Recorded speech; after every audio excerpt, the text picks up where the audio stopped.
today we're going to be testing a new rib known as a Shearwater. It's from a local company, Bembridge Marine, and this is a brand new model that they've just brought out. It's the Shearwater 960S. So let's jump on board and have a look at some of the features. So one of the nice things we've got here is a full width bathing platform. It's quite unusual, particularly when you've got an outboard powered boat. What tends to happen is the outboard hangs off the transom and then you just get these little short bathing platforms either side.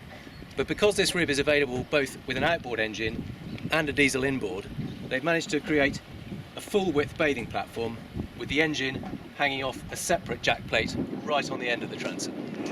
So because this model is also available with a diesel inboard engine, we've got this sun pad at the back, and this all lifts up, and with the outboard engine you've got a huge storage area.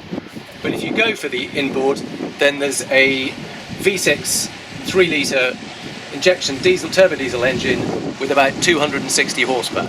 So as well as the engine or a big storage locker under the sun pad, you've also got a little lift up aft bench, again with more storage space and access to the rearmost fuel tank.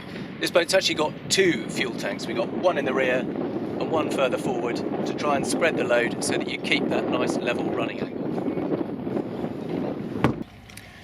So at the helm we've got this very nice setup with two really good supportive seats.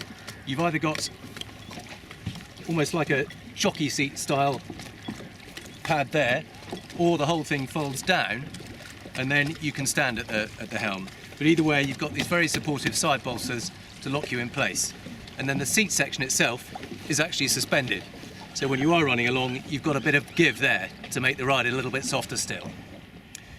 It's all very neatly done. We've got nice Hypalon tubes with this sort of fabric matte effect, makes it look very classy. This boat is fitted with the optional teak deck. Again, all adds a little bit of style. And then in the helm console itself, got a little suicide seat at the front, it's been nicknamed, and then quite a big storage area under here, which you can either just use as dry storage. There's a little panel that folds down like that to keep everything nice and dry. It's also got access to the back of the helm and all the electronics under there, and if you want to, you can fit that out with a proper sea toilet. They've tried really hard to get a lot of storage in this boat because you can never have too much space for all your kit. And there's another big storage area under here.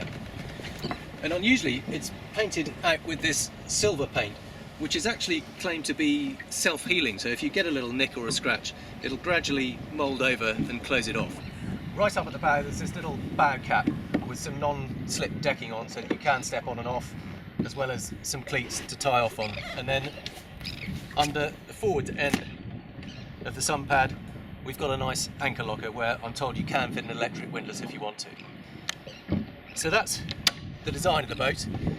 The hull itself is a nice deep V, traditional deep V hull with 24 degrees dead rise at the transom, which should make it quite good fun to drive, particularly with that 300 horsepower Verado on the back.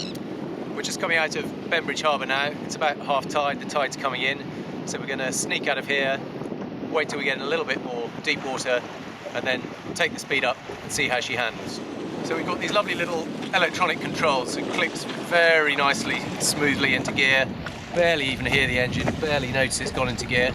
And then a lovely smooth pickup. Gradually apply the power, as smooth as you like, we're away. Very little hump, picks up, takes off. Let's put the hammers down.